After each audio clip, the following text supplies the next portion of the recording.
We're going to go ahead and call the meeting to order. If I could have everyone stand for the Pledge of Allegiance. Oh, hold on. Let me Thank you, Mr. Chevier. Mr. Chevier is going to put the flag up there for everyone. You don't have a flag in your house? Can you see the flag? Negative. Okay. Bear with me. It's all right.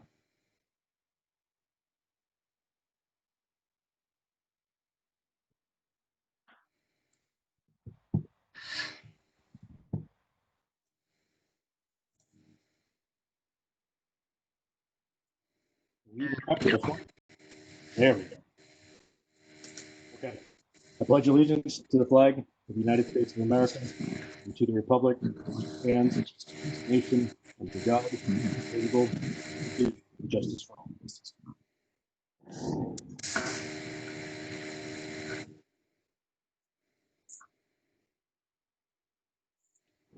Okay, is there a motion to approve the present agenda? So moved.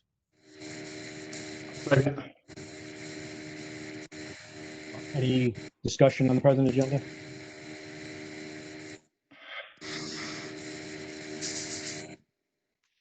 See any? Okay, all those in favor, say aye. Mr. Charsky?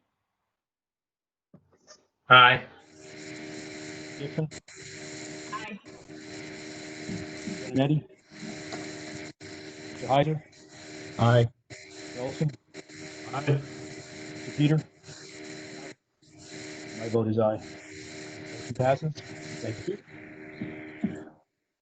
Second item would be the approval of minutes for the meetings, special meeting of April 21st, the regular meeting of April 23rd, the regular meeting of May 7th, regular meeting of May 19th, regular meeting of June 2nd, regular meeting of June 16th. Is there a motion to approve those minutes? I'll make a motion. Second. Any discussion on minutes for those meetings?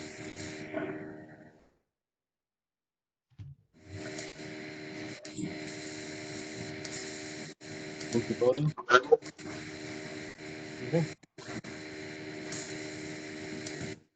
Okay. All those in favor of moving those meeting minutes, say aye. Mr. Chairman.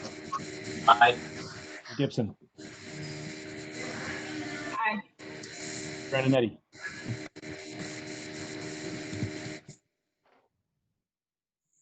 You're muted, Dan. Aye. Kaiser. Aye. Mr. Olson. Aye. Peter. Aye. Vote is aye. Hey, Jason, just for giggles, put yourself on mute, please. Here's your feedback. That did it. Thank you, Mike. I'm always the feedback. Yes, you are. All right. At this time, we're going to open up to public comment. There's a handful of people out there.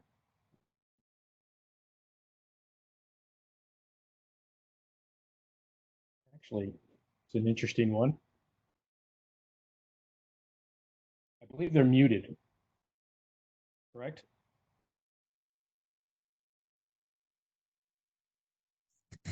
I was muted too. Yes, I believe they are muted. Not sure I worked out how we were going to figure out whether they had a comment or not, how I was going to know. I do believe they can raise their hand. If they are paneled in, but if not, They could type a comment in the comment box, in the chat box down below. that would work.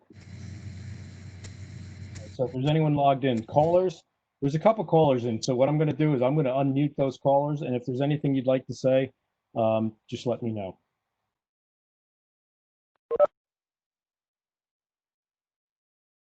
Well, I can't do that. Shelley, can you do that?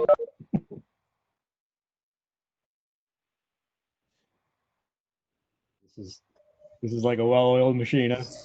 They're unmuted now. All right. there's two callers out there. If there's anything you'd like to say, please go ahead.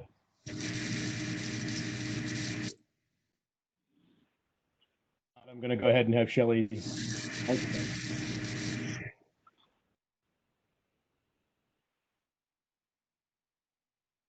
Okay. All right. It doesn't look like I have nothing in the chat box. So at this time, I'm going to go ahead and close public comment. All right. And we'll move into the report section. First up on the reports are the recognition of the top 10. So normally we would have everyone in and we'd be able to see you, but tonight we're going to go ahead and do this virtually. The board will send out a proclamation to each of the 10 students. If you're not muted, please mute. The proclamation will read as such. Whereas academic excellence and exemplary of the mission of the Schodack Central School District, and whereas she has earned the distinction of being named a top scholar of the class of 2020, and whereas this distinction is earned through diligent and sustained effort, dedication, and willpower, and whereas the school and community have enjoyed, benefited, and celebrated her success. Therefore, the Board of Education now extends congratulations and appreciation to her efforts and success and adds best wishes for her continued success. At this time, I'm going to go ahead and turn it over to Mrs. Hill to recognize, nope, hold on. Mr. Chevier, I'm going to turn it over to you. You can do the honors. Thanks. I just want to jump on quick. This is always a fun time of the year. Typically, when we're together, it's a really fun time of the year. The close of the school year gives us an opportunity to celebrate the successes and the achievements of our graduating class. And so even though we have a global pandemic occurring, we still want to hold true to some of our traditions. And so we will make the most of celebrating our top 10 seniors. It is worthy. And as Mr. Tuttle read that proclamation, what becomes important for all of you to recognize with that, your hard work will go down in our minutes and in the record as being a top 10 senior as part of our history. So it is, we're very happy that you've joined us tonight. And I am now going to pass the ball over to Ms. Hill to talk about all of you, but congratulations to all of you, and we're happy to be able to celebrate you a little bit tonight. So, Ms. Hill. All right, good evening, everyone. It's so great to see you all. We had our rehearsal, our virtual rehearsal today. We're all looking forward to tomorrow night, and the celebration has been long awaited, and I know all of these students here tonight are looking forward to it. So, if you watch the video of the top 10 seniors, some of this might sound familiar, but I'm going to spend a little bit of time talking about each of you. What I would ask, and this is kind of a tradition that we've started, is that our seniors, when I'm done reading about you, I'd like for you to unmute yourself and share what your favorite memory is of high school. So I'm putting you on the spot. So start thinking now. And Mr. Ackerman, you're first to go. So think as I speak about you. So we'll start off with Kevin Ackerman. He's been a steady, consistent, hardworking student throughout his high school career. He's taken courses to challenge himself in preparation for his post-secondary education. Kevin is a combination of innate intelligence and a strong work ethic, and he undoubtedly will do very well in all of his future endeavors. Kevin's been a thoughtful and deliberate young man who values education and has always sought to be able to give his best to his commitments, some of those being cross-country and bowling teams, and he has also participated in helping out with Maple Hill Milers. In the fall, Kevin plans to attend the University at Buffalo and will study in their pharmaceutical science program. So Kevin, your turn. Let's hear what your favorite memory of high school is.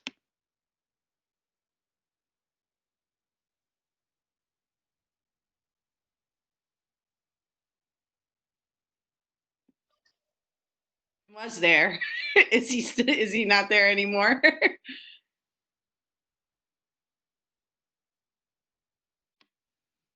All right, we'll hop back to Kevin if he pops back on.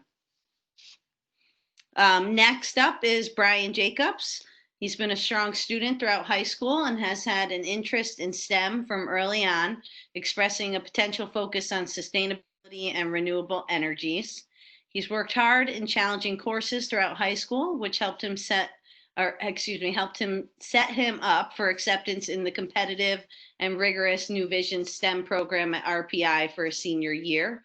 The program has been a great fit for him, and he's done outstanding work gaining exposure to STEM fields, professionals in the fields, and college level work. While attending the program for most of his day, Brian still remained involved with soccer and track and field teams here at Maple Hill. He is also an active participant in Ski Club. Brian plans to attend SUNY Geneseo in the fall and will study physics and environmental studies. Congratulations, Brian. Thank you.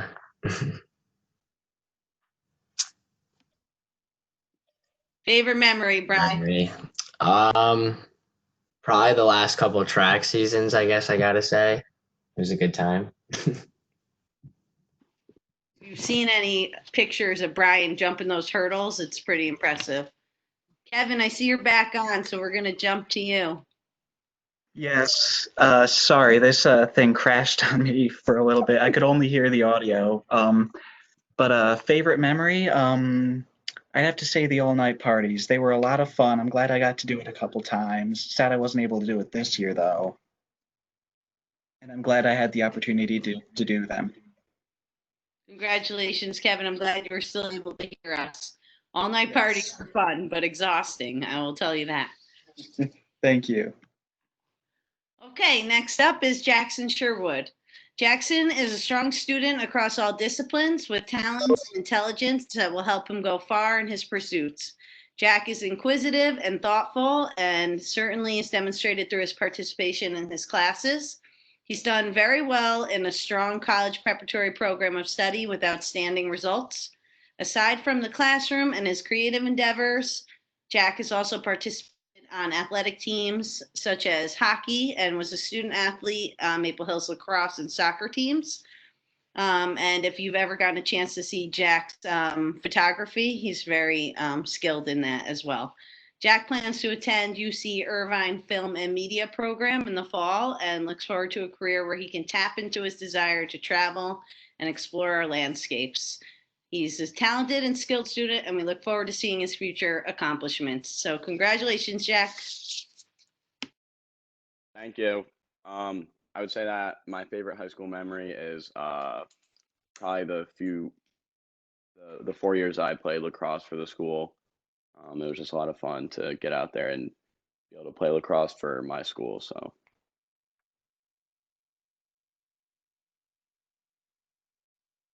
Thanks, Jack. Okay, next up is Carson Berger. Carson has been consistently strong and involved student throughout high school. A member of athletics and clubs, she has led her peers as co-vice president of the class of 2020 and co-president of SAD, and through her everyday actions as well. In her roles as vice president, she's been effective in sharing ideas and putting them to action. She has also been involved in Key Club and Yearbook over the years and could always be counted on for her contributions. Carson has done outstanding work in a rigorous program of study and has been able to balance her academics, part-time work, and extracurriculars with ease. With her strength of character, academic achievements, and her desire to assist and lead others, Carson was inducted as a member of the National Honor Society last year, and she certainly hits the marks across the board. Carson will be attending Sacred Heart University and will study finance and accounting next year. Congratulations, Carson. Thank you. My favorite part of high school is probably playing volleyball and basketball and the all-night parties. I think Michaela liked that answer, Carson. All right, next we have Rebecca Rowe. Rebecca has been an asset to Maple Hill and truly a pleasure to have as a member of this year's senior class. She has been an active and exceedingly capable student and one who has successfully challenged herself throughout high school. including an internship this year. She has been an invaluable member of the tennis team and has acted in a number of leadership roles for numerous years, acting as co-president of student council, co-president of the senior class, and treasurer of GSA, just to name a few. She has taken her love of the sport of tennis and used it to engage younger students through her work as director of the tennis camp over the years here at Maple Hill, as well as giving lessons at the Old Chatham Tennis Club. Rebecca is a member of the National Honor Society, and her drive and focus will continue to serve her well beyond Maple Hill. Rebecca plans to attend Sacred Heart University in their Doctor of Physical Therapy and Psychology program. Congratulations, Rebecca. Thank you. I would say my favorite high school memories are the all-night parties and being part of the tennis team.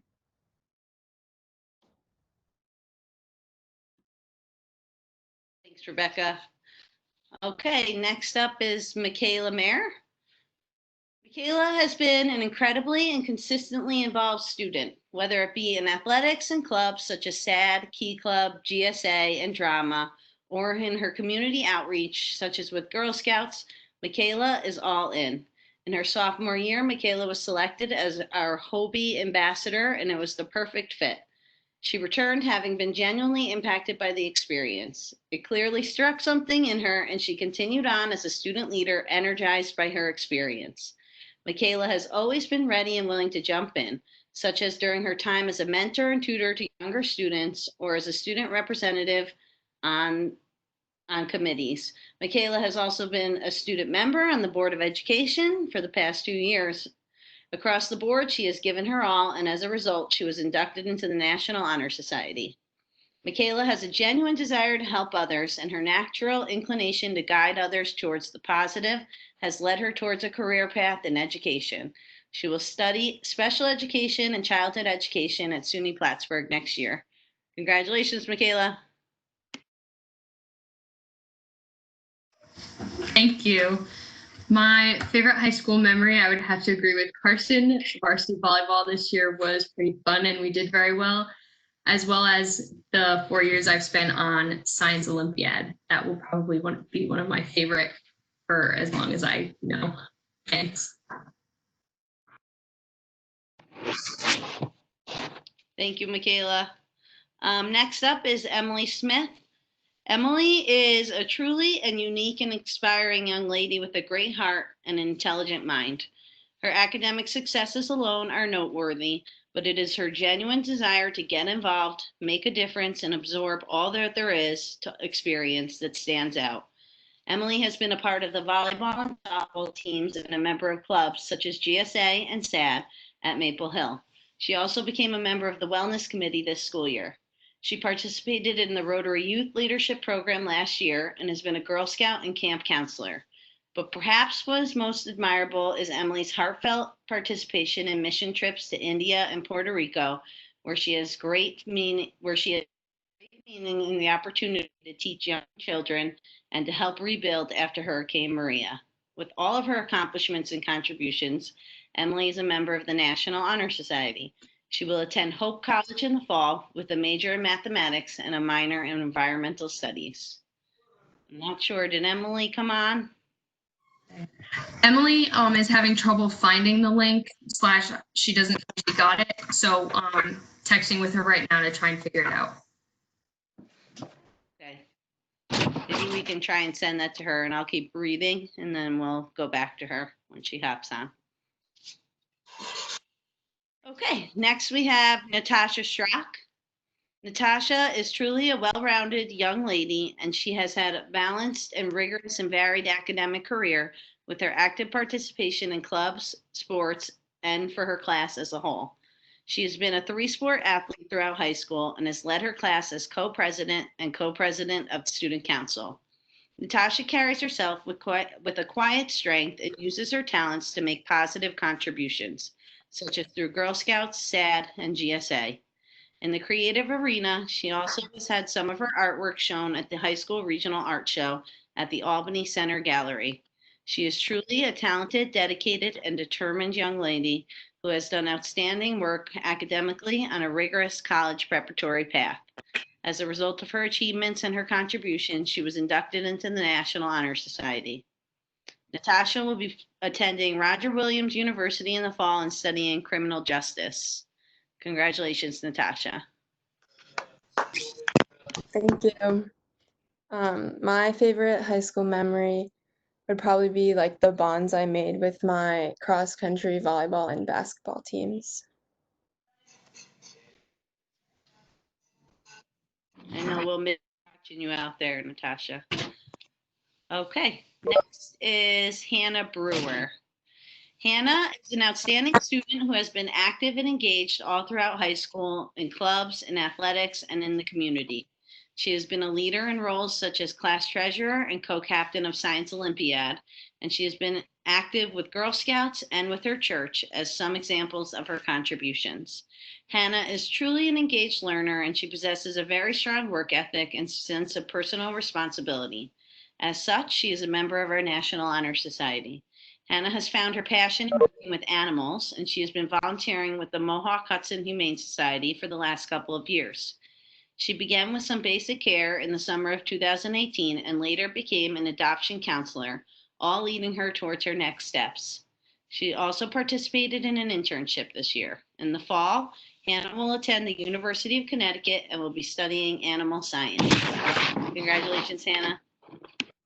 Thank you. My favorite high school memory was probably like Science Olympiad and the invitationals that we went to with that. Thank you. Okay, and our final student is Tari Civarolo, who is our top senior this school year. Tari is a remarkable student with innate intelligence and ability.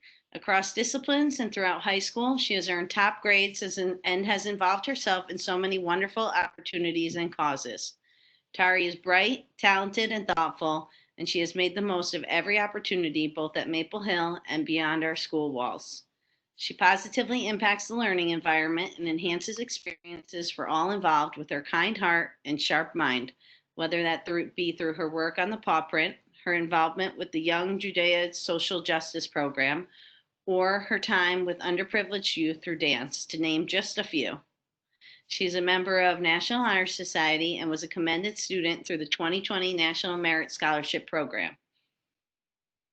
She has done tremendous work this year, spending her senior year in the competitive New Visions Visual and Performing Arts program at the Art Center of the Capital Region in Troy.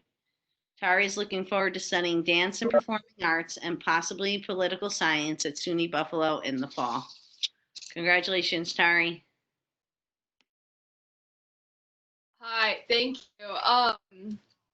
My favorite part of high school was probably all of New Visions this year, where I learned a lot of new things and made new friends, and I'm just lucky that I had that opportunity to go there. Yeah. Congratulations, Tari. I see Emily jumped on. Emily, I'm sorry that you couldn't in at first. We did read about you, and if you missed that portion, it's the same thing I read on the video that was posted on social media, but I was hoping that maybe you could share with the board and our community your favorite memory of high school. Okay, yeah, I missed that part, but my favorite memory of high school, I'd say, was senior year of volleyball, just because it was really fun to kind of bond with that team and go so far into sectionals, and it taught me more about life in general than just volleyball, so that was a great memory I had. Thanks, Emily. I just want to let everybody know that combined, these seniors have taken about 60 AP courses in their high school career, which is pretty incredible. Not one of them only does academics. They are very well-rounded, doing athletics and community service across the board. We're super proud of them. We're going to miss them greatly. And we are overly excited to celebrate you all tomorrow. So congratulations and thank you for coming tonight.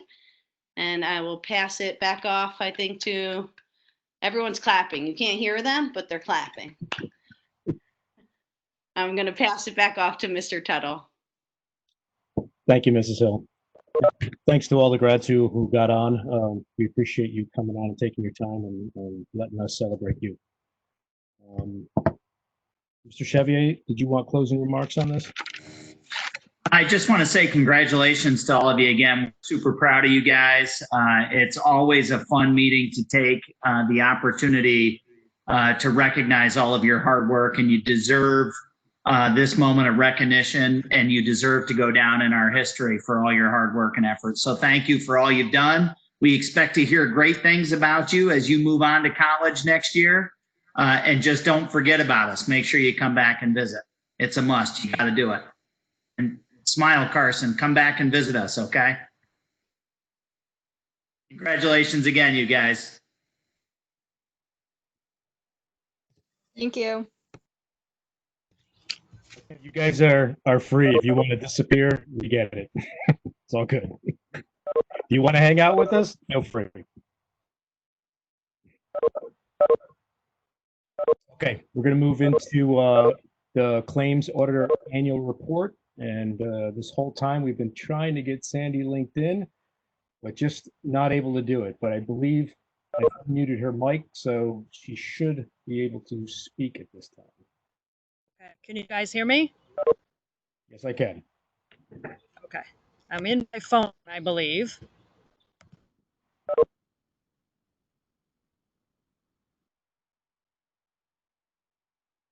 Oh, did we lose her? That's not good. I think we lost it.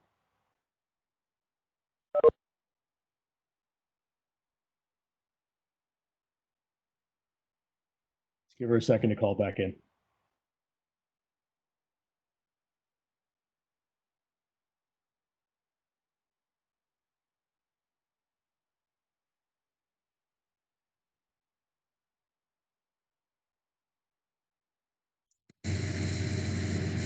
I have like 5 screens around me. I'm having a real hard time staying focused here.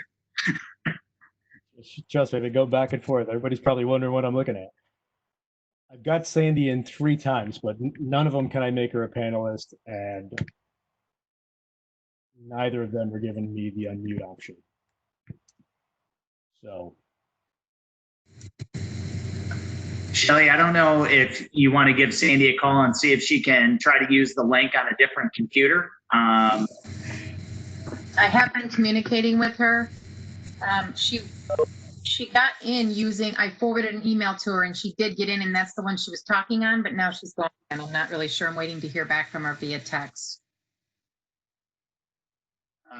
Mr. Tuttle, if you would like, we could move on to the next report and then push Sandy in when she is able to get on. that's my thinking. You good? Yeah, it's up to you. Your call. Let's do it. Let's go ahead and go into administrative reorg, and then once Sandy's in, then we can jump back to it.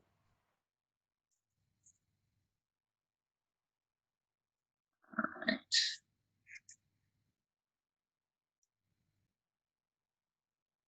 All right. Can everybody see my screen there? She's trying to get in. She keeps dialing in, but it's just not. It's not happening. Anyway, yes, your screen is there, so you can go. Okay. So I wanted to take an opportunity this evening. As the board is well aware, a few weeks ago, we received a very bittersweet letter in my office. Miss Sullivan's last day in Skodak is officially tomorrow. As you know, Miss Sullivan has successfully gone through the process in Berlin and will be the middle school, high school principal at Berlin, and we wish her luck. And I've said to Jody several times that once you're a Wildcat, you're always a Wildcat. She has certainly made each member of our team better. We have enjoyed the opportunity to work with her. She's a very talented individual. We know that she will serve Berlin well. And we know that we are all better off for having had the opportunity to work with Jody. So we're very excited for her. It's a great step up for her. Great opportunity. We will miss her. And as a result of that, we've had to think about what we are going to do with the hole that is left with our assistant principal heading off to become principal in Berlin. And so I know the board has had an opportunity to review the slide deck, and I want to walk through some of our thinking with you in terms of where we are at with this. So we're going to go through rationale, an administrative reorg plan, and then I will share with you some final thoughts. So as we have been discussing for quite some time, we know we have a looming fiscal crisis.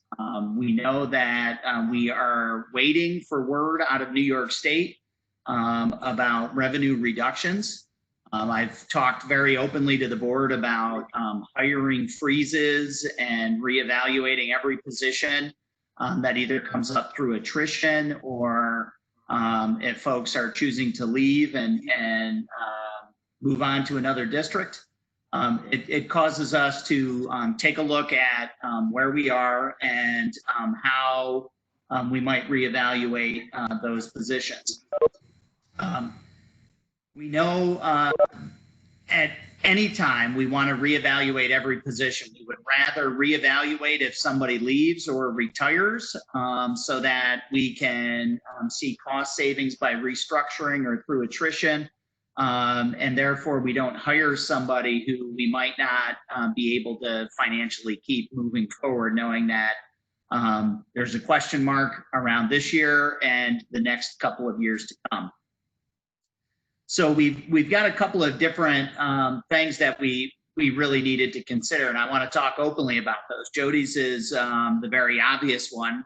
When she moves off and heads to Berlin, there is a hole in that position there. So what are we going to do? Are we going to repost for that position, or are we not going to repost for that position? We also have another consideration. I've talked to Mr. Derby very openly. He is very open about his diagnosis that he started to deal with at the beginning of 2020. And we also know we are in the middle of a global health pandemic, health crisis. And Mr. Derby is someone who we are going to have to take into consideration moving forward into the fall, like we will for any other employees that are immunocompromised. And so if his doctor orders him out of work for health and safety reasons, we know Mr. Derby wants to be in that office every day, but we also recognize that there might be periods of time when he might not be able to be in the office. We know that he can work from home. We've been doing remote work from home for the last 3 months. So we know there are roles and parts that Mr. Derby can play in the event he does have to work from home. But anytime we have individuals in the building, we know how important it is to be visible and to be in the building to provide the support on a daily basis. And we want support not only for the kids, but faculty, staff, and administration. So for Ms. Rocher, for Ms. Hill and those buildings, we know how critical it is that we have the right support in place so we're not just putting out fires all day. We want to be able to do curriculum work and meet with teams and to move initiatives and programs forward. When we're by ourselves in large buildings, it becomes a challenge to really deal with the day-to-day business that pops up. So what I am going to propose to the board at our next meeting, which will take place July 7th at our reorg meeting. We've had some conversations internally, worked very closely with Mr. Bennett. What I would suggest to the board and recommend is a 1-year leave of absence for Mr. Bennett from his assistant superintendent position. We would look to create a K-12 building administrator. And the K-12 building administrator would help with day-to-day management and operations of the building. And Mr. Bennett would continue his leadership role in special education. We know that anytime someone's role shifts, there are going to be some changes in responsibility. There just has to be. So, you know, if Mr. Bennett is providing day-to-day support in the buildings and working with the administration in both buildings to take care of some of those day-to-day and daily operations, some of his current duties and responsibilities will need to change. So that means they have to shift somewhere. So it's likely that many of his responsibilities in the area of curriculum and instruction and assessment will probably shift over to my plate. We'll take some of that stuff on. I know that we have some good processes. We've done some good work in those areas over the last couple of years. And some of the faces that have been key players in that as building leaders will still be in the buildings to help work on the management of curriculum and make sure that we are moving forward in that area. There's some grant writing responsibility we would take off of his plate. We'll take care of that from my office. APPR responsibilities and SLO management, in-service conferences. There's aspects of budgeting that we will remove. Test administration, state assessments. We're not even sure if we'll be administering those, but Mr. Bennett's role in those would be removed. And we'll take that on out of my office and we'll work closely with building teams to make sure those things move forward appropriately. I will tell you truthfully, what you're going to hear over and over again over the course of the summer is our ability to be fluid with current positions. School in the fall is certainly an unknown at this point. As we look ahead, we are in the process of beginning to plan for what school potentially might look like in the fall. I have said before, I am very doubtful that we will return to school with 100% capacity in all of our students in the buildings. I think all of us are going to have to be flexible in terms of what our roles currently look like and how we provide support during the public health crisis that we're facing. But it seems to me that we will need to continue throughout the year to reevaluate and revisit how this structure and change will work in the interim.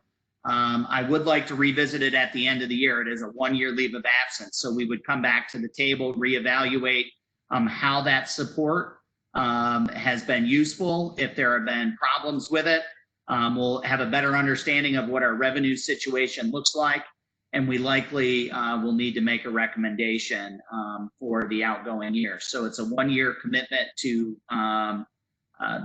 reorganize the administrative team in an effort to not fill the position and then potentially have to look at administrative reductions. So we're going to look at that now as Ms. Sullivan departs to Berlin. As mentioned, we're unsure of what the new year will bring with typical duties and responsibilities. We all know that our typical summer work is not typical this summer. Already we have started to really look at very time-consuming work that is not normal work that we've been doing. And we anticipate that we're going to have to monitor and adjust throughout the course of any school opening in the fall and moving forward for the current year. We are going to have to be flexible, and as we evaluate, as we have always done, I do think it's a strength of SCODAC. Our administrative team has been very supportive of one another, and we work hard to fill the gaps if there is a need in any of the buildings. If somebody needs to be out, we do step in and all try to provide a level of support where support is truly needed, where there are students, faculty, and staff. And so that is the ultimate goal of the reorganization. I do tell you that I say that with some caution and reservation. I understand there's a lot of work to do and a lot of unknown work to do, and to have one less person to do it is a little worrisome. But with that being said, I do feel that it is the right thing to do at this point in time. Mike has been very gracious. As you know, it seems like Mike's title changes about once every 2 years or so. He has been very gracious. He's very much a team player, understands that his roles and responsibilities will shift and we'll all need to kind of work together to move things forward. But we've collectively talked as a team, and I do believe it is the right move moving forward under the unknown circumstances with the looming fiscal crisis. So no action is needed by the board tonight. Certainly would welcome any questions that you may have, any thoughts or comments on that. And what we will be asking you to take action on that reorg at our reorganization meeting on July 7th. Any thoughts or questions? I got a question.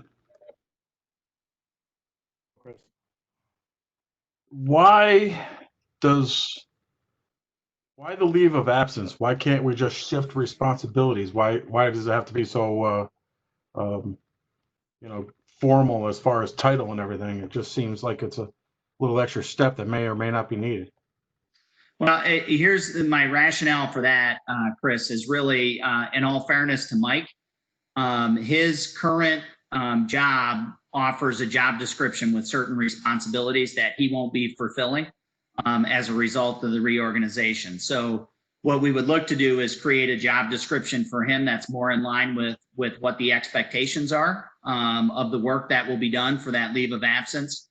What we will do with Mike on the back end is, look at making sure, there's no impact to his tenure. He gets a year of service credit, all of those things that become really important in terms of not losing any seniority in his current title and position. That is the ultimate end goal, but really aligning so that it is clear that he has responsibilities that really are primarily running the gamut K-12. Although he does now, his roles and responsibilities will shift to more of a day-to-day. Mike will, is potentially could be dealing with discipline matters and things that he normally would not be responsible for. He will be supporting faculty and staffs and building differently than he currently does. And I think out of our ability to try to make his role a little more clear to everybody across the district, primarily those that he'll be interacting with on a daily basis, we take a leave of absence from the current position, create the new one. So the expectation is K-12 support is a primary role for him in day-to-day operations. And that was the reason for the leave of absence and the shift into that role. It more aligns with job function and responsibility, so he knows what he should be working on. It just seems to me it might be a little bit more confusing to the public and maybe unnecessary if we could just, change his job description for the year rather than his whole title and everything. But I mean, you guys can, figure that out, I guess.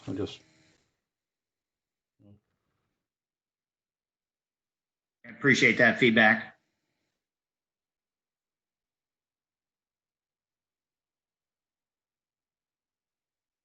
Any other thoughts or questions?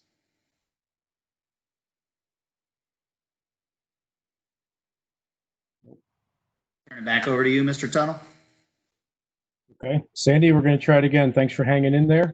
I'm going to try to unmute you. Oh, you're good. Are you in? I'm in. Can you hear me? Yes, we can. Oh, good. Sorry about that. So in years past, I continued this year to review all the claims for the multi-fund, the capital fund, the school lunch fund, and the extracurricular funds. I always review them all for their mathematical accuracy, that we actually received the item before we're paying for something, the appropriateness of that expenditure. All claims have the proper approvals and authorizations. They have approved POs and proper remittance addresses before they all go out. If there's ever any issues with any of that stuff, it's always addressed usually that day, taken care of, and check is usually reissued before I leave for the day. Always very minor issues. For the payroll accounts, I continue to randomly audit about 16 employees every pay period. I verify that their pay matches their contracts. And by the end of the year, I usually get through all employees and audit them twice. I do verify all paid time off. I compare timesheets that are submitted and approved by supervisors versus the entries that are made into our payroll system to make sure that those are all accurate. I also continued this year to do the petty cash box audits. In the fall, I also attended a full-day workshop on student activity extracurricular funds. It was a full day up in Latham. I had taken it when I first started and then just retook it just to, get a fresh view. But Lisa Bride and I both took it and found that we were very much in compliance and did what absolutely is being recommended within our district. The other new thing this year that I did as last July, I was appointed as the faculty auditor for funds as a result of the comptroller's audit of our ECA funds. As a result of that, I audited all the extracurricular ledgers twice during this school year. I started about mid-fall once activity had started and finished up in about April.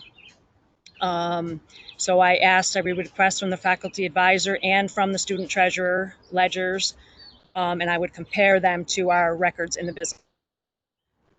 If findings were found, I would return it back to the advisor and the treasurer, have them make corrections as necessary, and they would resubmit them.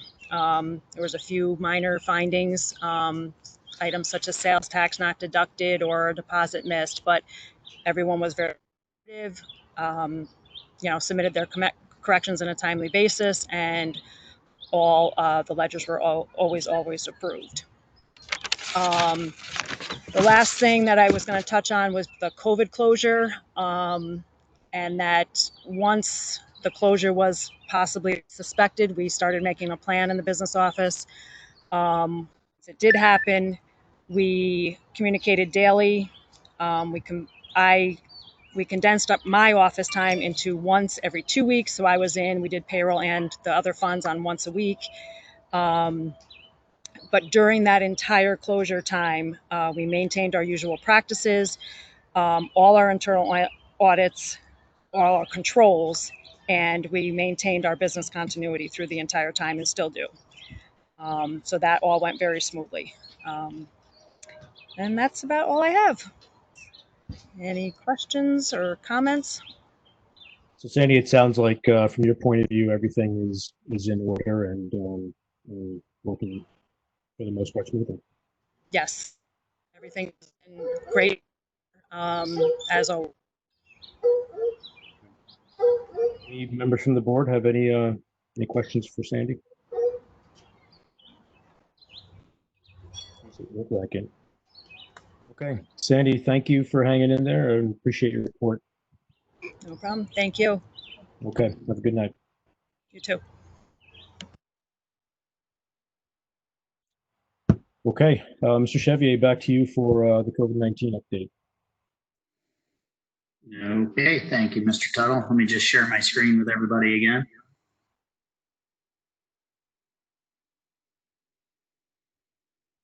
Certainly getting a little bit better with that, so thank you for your patience.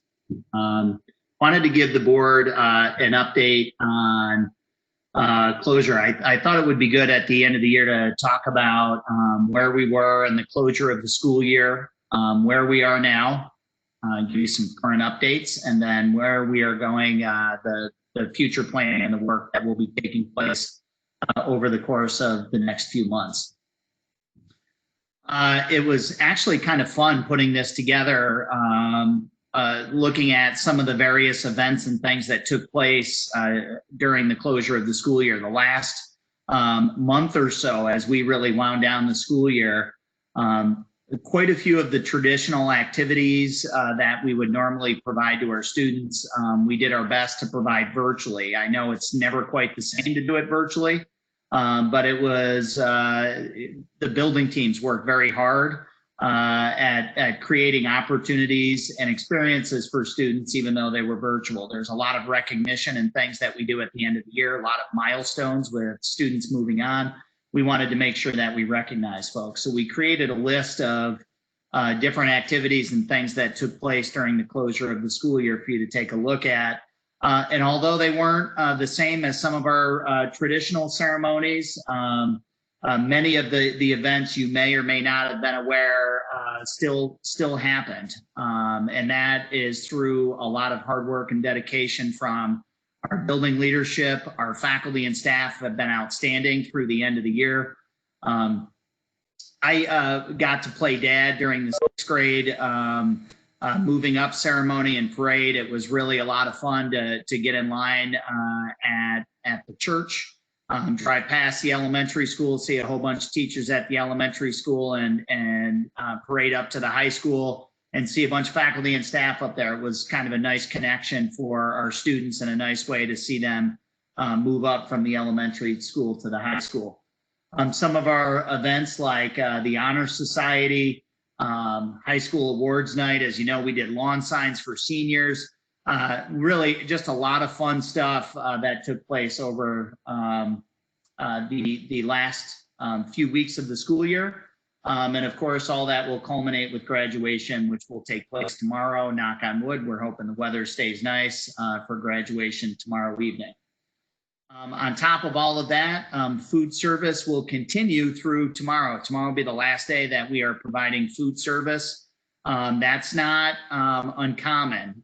Usually at the close of the school year, we typically don't provide summer food service.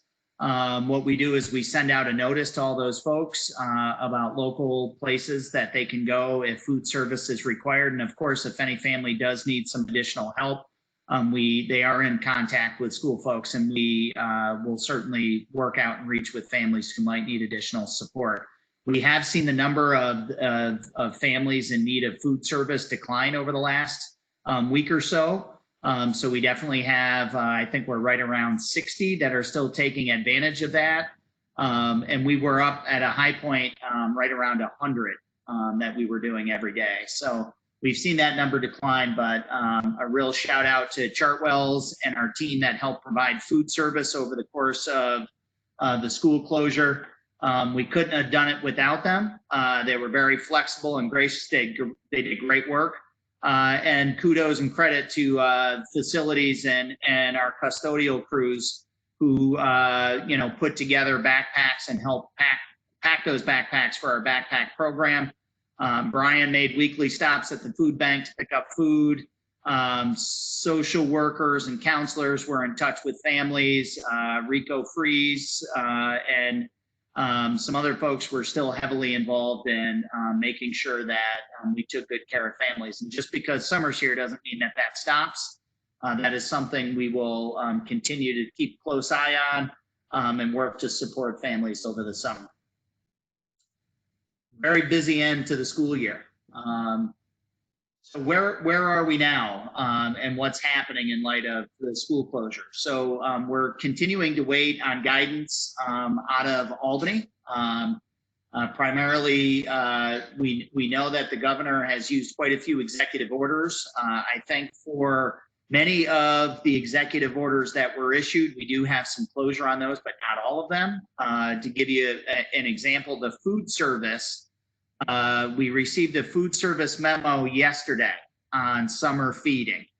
So, here we are at the tail end of the school year. We have started summer vacation, and we got a memo out of Albany yesterday on process or what we need to do in terms of providing food service over the summer. So a lot of what we are seeing is still not timely. There's not a lot of information that is coming out that we have access to that gives us solid indications for planning.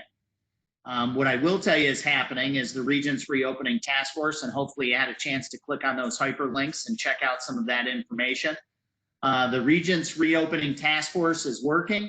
They have regional meetings June 15th, 17th, 22nd, and 24th. We did have some local superintendents from our BOCES take part in our capital region regional meeting, and they shared out their experience this past week at our regular superintendents meeting. They kind of got put into different categories. You saw the phases of work and the areas of focus. Some of our superintendents were put into categories of those areas of focus, such as food service and transportation. They were put into that, and then they listened to members in the field and asked some questions, and feedback was provided. What will end up happening, that Regents Reopening Task Force will report out to the Board of Regents on July 13th with recommendations for policy change and recommendations for the reopening of our schools moving forward. The Board of Regents will then need to take a look at that policy action and those recommended changes. And then we anticipate that we will begin to start getting some guidance on the reopening of our schools. My guess is probably near the tail end of July. I don't think we should be expecting that guidance on July 14th. I would be shocked if we got it the day after the meeting. I don't think it'll work that quickly. I do think, end of July, beginning of August to likely have some really strong guidance out of SED and the Board of Regents on the reopening of our schools. We are also in the process of planning special education. Mr. Bennett and his team have been hard at work. ESY stands for extended school year. So for some of our students that have individualized education plans that offer through Committee of Special Education at their CSE meetings, if it's determined that these students would benefit from extended school year services through that committee discussion, we provide service. It's not uncommon. We provide extended school year service to our students usually every summer.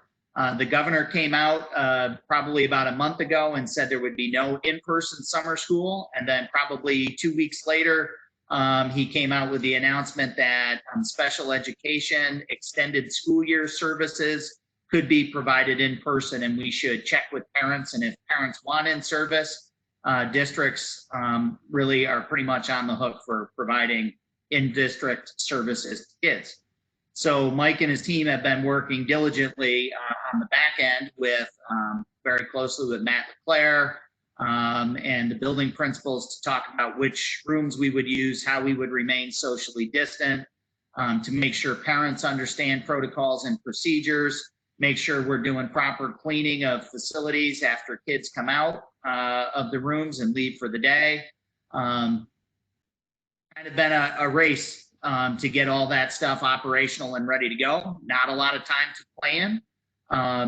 Some schools are choosing the route of remaining virtual for the summer. Some are taking the stance that it is optional and that you don't have to do it. That's not really the way we interpret it. We do kind of interpret it that if we are able to provide it and to provide those student services to students, then we should look to do that. So we have to make sure that our faculty and staff that are working also understand how to properly use PPE, how to properly interact with kids, how to keep themselves safe. So there's a lot to consider with this, but we are truthfully, Mike and I have talked about this a little bit. We are excited and looking forward to the opportunity to get kids back in the building, to put some of these protocols and procedures that we've been talking about in place. And it'll really, and our feeling is it'll give us a good test run for a potential reopening in the fall. Hopefully some of you have received the survey and took the survey. The Schodack Central School District COVID-19 Planning Survey was launched last week. It closed Friday of this past week. I'm in the process of digesting some of that information. I will process that and share information with the board and the public and our community. That information was very useful. It will help guide some information in our own reopening task force planning. And I want to talk to you a little bit about that being primarily what is driving the workload through the month of July for us. So what you're going to see here on this slide is a little different than the slide that was uploaded on Board Docs. So you're going to see on mine the reopening task force. It says see revised sheet of dates. There should be a second attachment in there with a revised sheet of dates for you. You can take a look. Hopefully that is sitting in there. I'm going to stop sharing this screen in a moment, and I'm going to bring up that screen to talk to you a little bit about the process that we'll be using for the reopening task force and the dates that we will use for that work. The Regents Reopening Task Force, as mentioned, will provide that information to the Board of Regents on July 13th. We do expect that we will get guidance from the state. From what we are hearing is much like if you remember APPR, for those of you that were maybe on the board and remember some of the challenges we got, there were guidelines that were given, but also enough flexibility for districts to be able to negotiate some nuances of APPR a little bit differently. So what ended up happening was everybody kind of went out and within the parameters did some stuff on their own. And we are hearing that there is guidelines that will be coming with a desire to try to give districts the flexibility to make some decisions that are in the best interest of their own community. There's pros and cons to that approach, especially during a pandemic. You know, what happened, same thing with remote learning. We know we received some emails that said, District A is doing this, why isn't SCODAC doing this? Everybody has to provide instruction, and why aren't we doing it like this other district is doing it? And so, you know, there's some risk in some of that, but we do anticipate that we will get pretty good guidance from New York State on what they do expect out of us. And the governor has said that school districts will be required to submit plans over the summer. We do know that the reopening task force and the plans will require stakeholder input. So I'm going to just, let me just pop off of this screen here for a moment.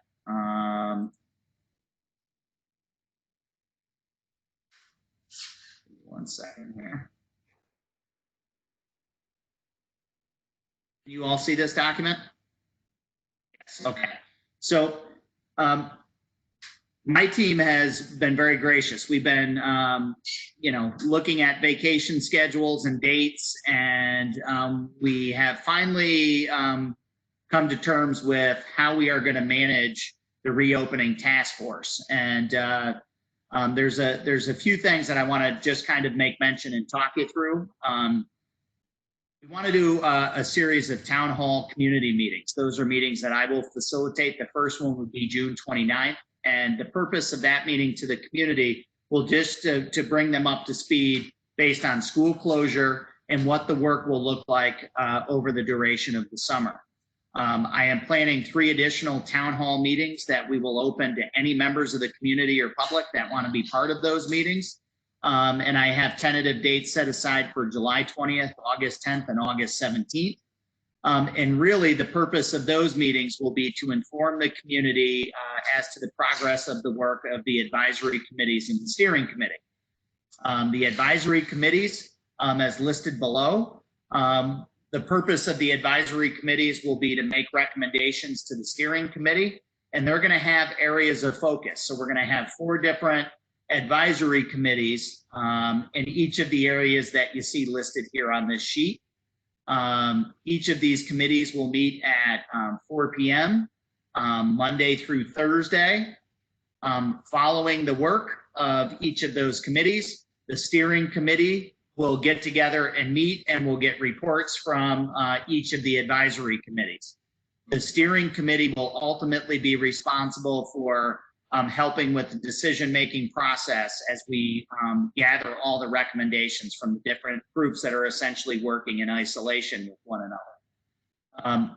What we know is inevitable is that as these teams meet, for instance, under the operation or the instructional category, we want to brainstorm ideas for instructional models in elementary school in a hybrid learning environment, partial in-person, partial remote learning. If that's an option, the finance and personnel committee, there's obviously probably going to be some staffing and budgeting impacts that go along with that. So there's lots of different tentacles from each of these groups that kind of intermingle with one another, but it's a great opportunity to listen, to help educate our public on what the challenges are, and really look for community engagement and giving us everyone's best thinking in terms of what they want to see in their schools.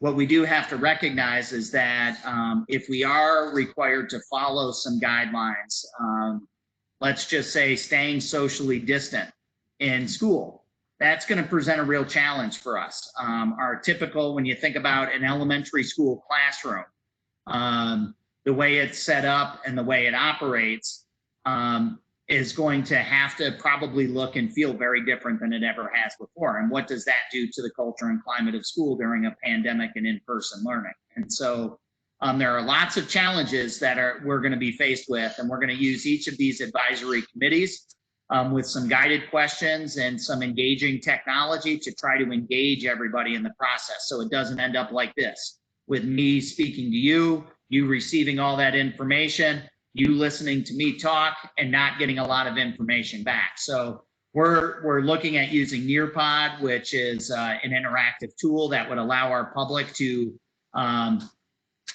take poll questions, to rank priorities, to be able to provide feedback.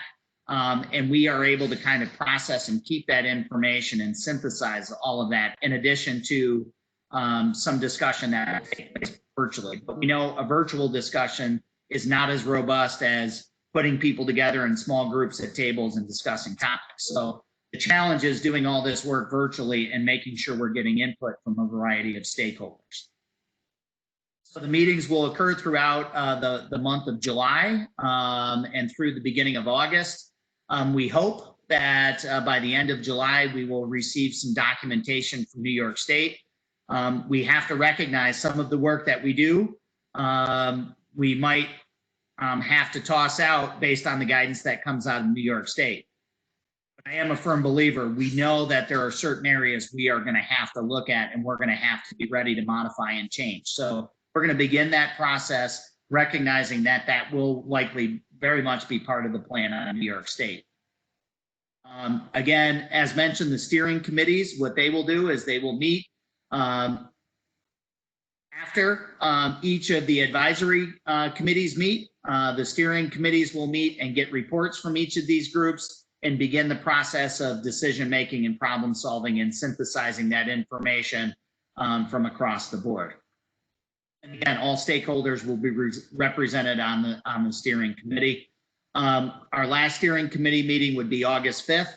My goal would be to give the board, I can't give you a final report, but my plan would be to give you an update at the August 6th Board of Ed meeting on the work of those committees and where we are in that process. So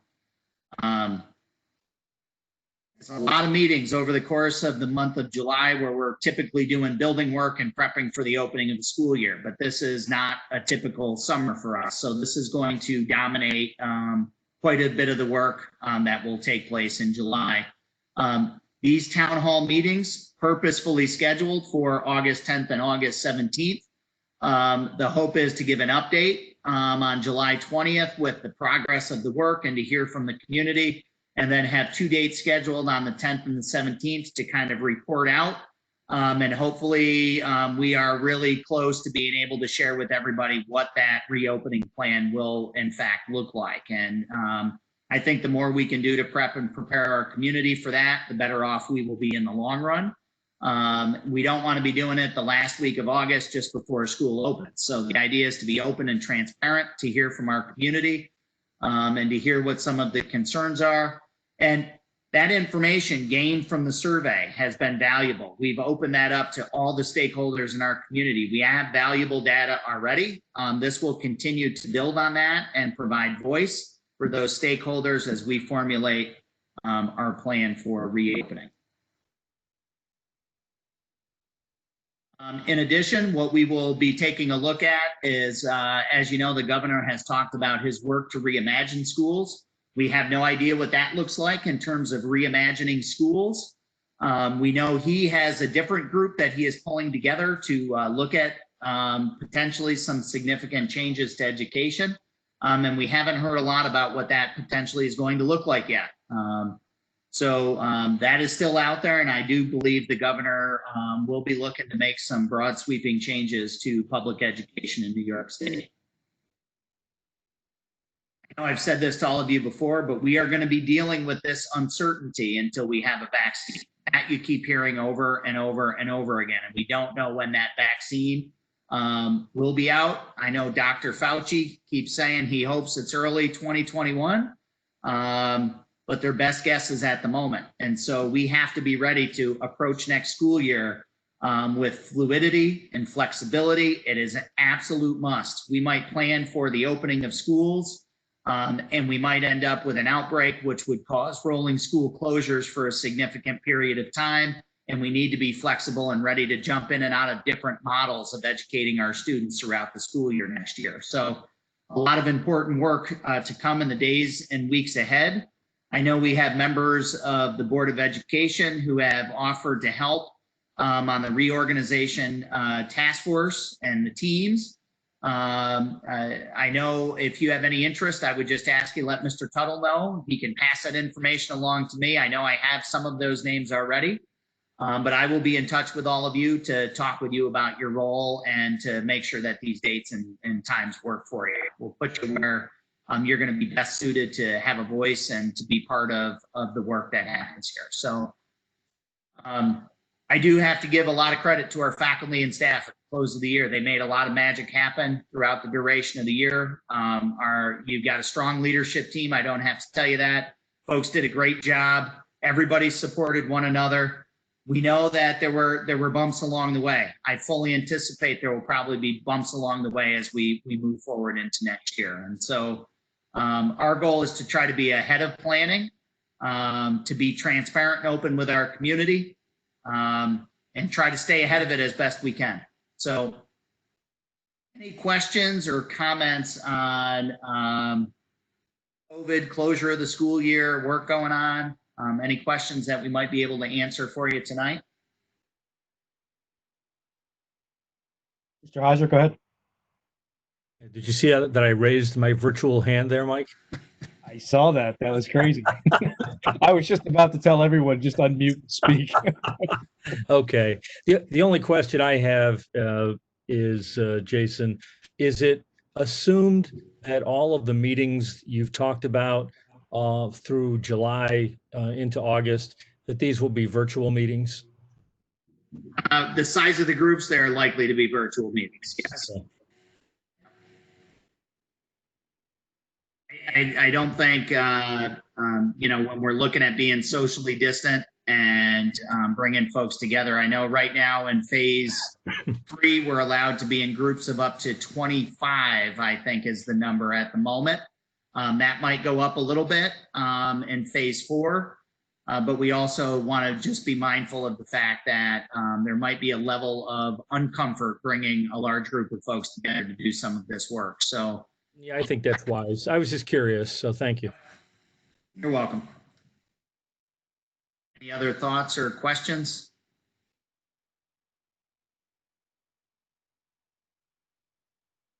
I have a question. Sorry. Oh, Go ahead, Sherry. Did you get a lot of participation in the survey that was sent out that you're working on compiling? It's a great question. We had 575 responses to the survey.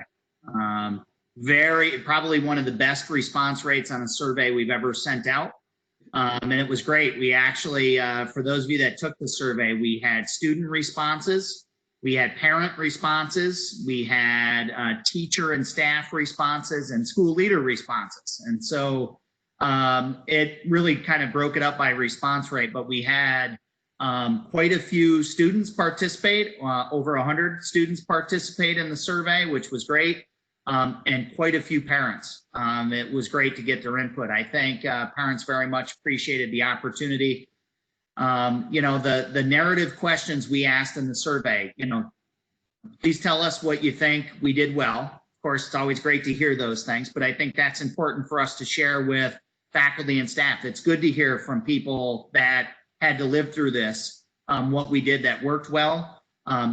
What could we have done better to support you and your child through remote learning and the school closure?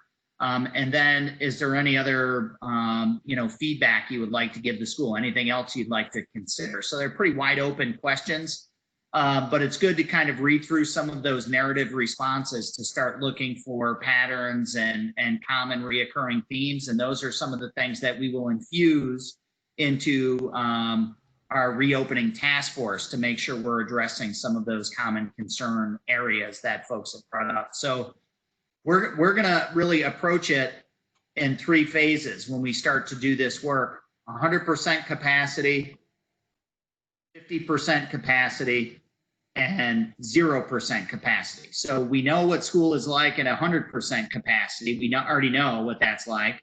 We've lived remote learning the last 3 months. not to say remote learning is perfect. We need to revisit that and say, what lessons have we learned through remote learning and how do we improve that process in the event we roll into remote learning at some point in the fall. We don't think it was perfect, and there are things we know we're going to need to do better. And then primarily, a lot of the heavy lift will be, what do we do for that hybrid, that mix of in-person and potential remote learning if we're only able to have, you know, if the directive could be make sure everybody is socially distant, or the directive could be you're at 50% capacity. I might be able to be beyond 50% capacity and still keep everybody socially distant, but we don't know what that directive is going to be. So we're going to have to be flexible a little bit in terms of how we plan. So great question, Sherry. Thank you. It was a lot of responses. Let me get through graduation, and next week what we will do is be looking for information and data coming out. We'll have Jason put some of that information on the website, and we'll push some of that data out to our greater community. I want to be careful because sometimes names are used in that, and we don't want to put names out there. So, you know, we're going to synthesize some of that data, and we'll put some of the feedback out there so it's open to the community. Yeah, Mike. Comments or questions for Jason? I have one final question, Mike. Sure. Jason, your first meeting of the steering committee is a week from Monday, planned at least by your schedule. So do you, obviously that means early next week, you're going to be, you know, putting that list together. Do you have a list of people from the community, you know, a pretty good list of folks who have indicated interest in being involved with this? From the community, we are at my town hall meeting on Monday. Part of what we will do at the town hall meeting is look for participation. Now, the steering committee. That's right, June 29. That's correct. Okay. Yeah, that'll be Monday evening at 6 o'clock. We're going to do that. Part of that pitch to the community will be we're looking for participation on advisory. And we're going to look for some recommendations on the steering committee. We don't want that group to be as large, so we are looking to kind of narrow down the steering committee, but we want all stakeholder groups represented there. But we are looking to open up community participation on advisory committee meetings. And for those folks that want to be involved, we would love to get their involvement and input on those committee meetings. And then to be part of town hall meetings, of course, as well. So, right. Okay, thanks. You're welcome.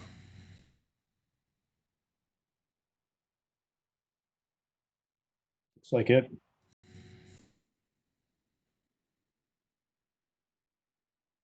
Okay, if there is nothing else from Mr. Chevier on the COVID-19 update, we're going to move back into public comment. Looks like I've got 3 people on the line. I'm going to unmute everyone. And if there's anything you'd like to say to the board, just please let me know.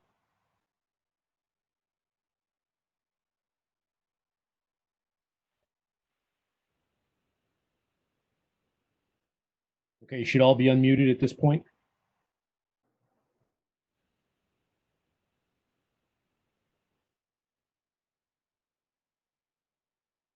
Okay, I'm going to take that silence as no comment. Go ahead and mute everyone again.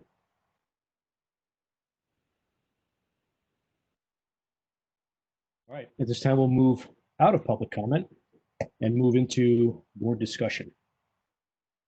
So I do have a few things, but I'm going to go ahead and open it up to the board first before I go. So if there's anyone from the board who would like to make a comment, just go ahead and unmute. I feel like it's unmuted. So Mr. Charsky, you are up. Yeah, mine's quick. Has the kindergarten enrollment numbers gone up? Sorry, you knew it was coming. Sorry, I scurry to get to my unmute button. We are still holding steady as of today, right around 50. Yay, wow. All right, thank you. You're welcome. I'm just going to pile on since we already opened up Pandora's box. So we're hanging at 50. What's our gut feeling? I'll unmute again. My gut feeling is that it's not a typical year. There are lots of spring events that we do that drive people into the building, and usually by word of mouth, those events help encourage those that might not have registered to get to school, and the lack of driving people into our building for transition events. I am a little concerned that we do have folks out there that have yet to register. We have been in touch with all the preschools that typically offer services to our kids, and have worked closely with them to make sure everybody's got registration packets. I know Mr. Derby and Ms. Rocher have put together a plan for staying connected to incoming kindergarten families and kids with some transitional activities, but we understand that that is an important line of communication to keep open at this time to make sure those families that might not be so connected to schools are getting the information that they need, and they have started the work and the process with engaging with those families. I do find it hard to believe that we're going to get another 20 or 25. I just don't think that that's realistic, but the number might be a little bit low due to the fact that we, have been out of school for some time. So it's kind of a wild card at the moment. We'll keep pushing it and encouraging anybody. If you know of anybody that's got a student who is of kindergarten age, make sure you ask them if they've registered their child for kindergarten yet. We're trying to get the word out there to everybody, but I don't know that we'll see another 20 or 25. So that number might stay lower than normal for the upcoming school year. Okay, thank you.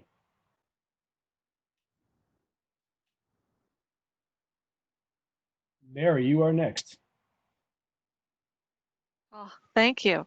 Hi, everybody.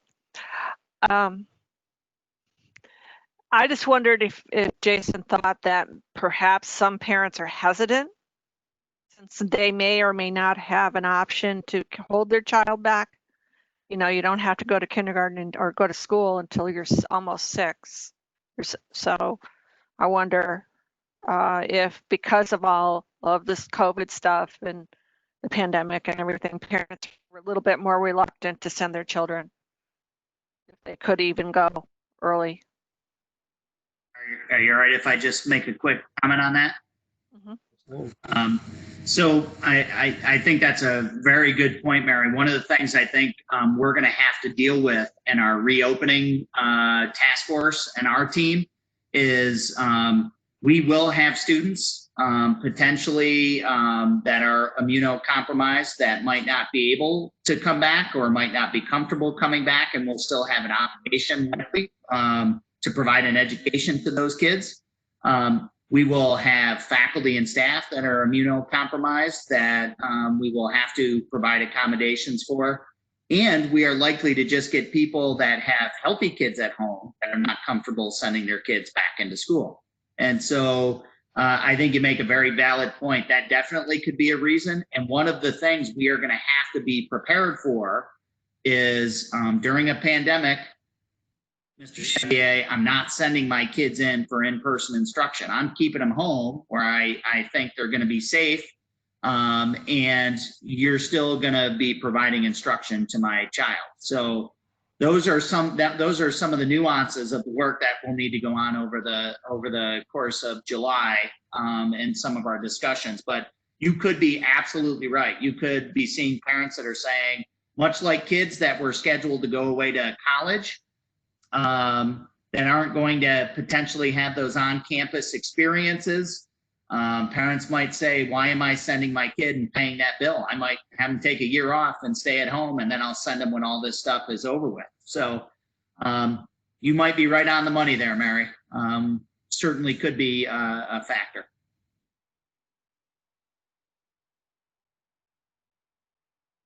Anything else from the board? And it's good to have you back, Mary. Welcome back. And I do have to apologize. If everybody realized earlier, I forgot Mary during voting. have a little list here on the side, and I read off my list, and big mistake. So anyway, okay, I'm going to jump into a few things then, just to. I have one other thing, Mike. Oh yes, please. Yes, it's great to have Mary back. That's very nice and good for us. The other thing, the board at the end of the year, or really throughout, the year, the board never really addresses the community directly. And I think, Mike, you and I had a little exchange about maybe this year, at the end of the year, was a good time perhaps for the board to do a end of year statement to the community, to not only to thank the administration and Jason for all they've done, and the faculty for all they've done in this COVID time, but to also, give our view on what we've been through and where we see ourselves going.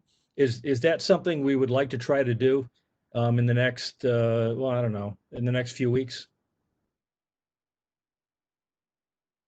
Yeah, so I kind of agreed with Mike. Mike sent that proposal to me.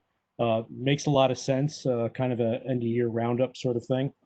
Um, if if the rest of the board is in agreement with that, what I will do is I'll start to put something together, send it out to everybody, so you can take a look at it, make sure you agree with it, make sure you agree with the comments, add, subtract, and then come up with something that we can all get behind, and then we can put that out. Whether it be on the web, maybe on the website. I think maybe is what my thought was, my initial thought. But if I can sort of get like a nod or some sort of So to be clear, you're talking some sort of written statement we would put out? yeah, kind of like an end of the year wrap up. Mike, is that what your thoughts were? I think. Yeah, I mean, what we've been through is so extraordinary. This year of all would seem like, good for the community to get 3 paragraphs from us on, our thoughts, about going through this and what they've been through and what the students have been through and where we plan to go from here. It's somewhat of a recap, sort of, obviously, the end will be where we're headed, which is much of what Jason's been talking about tonight, where we're headed. So I think it's just, as Mike said, putting it out there to the public, how we felt this year went, and what we kind of expect um, to happen, this next year and moving forward. And I think we can also highlight the reopening task force and then the community group, which is still on the action item that we'll talk about in a second, just to let them know that we are looking forward. I was just going to say, in some ways, the FDR is, he didn't do his fireside chats very often because he would lose the import. The school puts out a lot of information, but the board doesn't. If we put out something once or twice a year, it may have a little more impact, and people may be more apt to look at it. So, yeah, just an idea. Sorry, Mary. No, I was going to say I agree, but of course I'm only coming into this watch from a sideline for a little bit. I also think it's important to thank the community, because without their willingness to be supportive of what we're doing, it's an opportunity to have an open letter, really. So.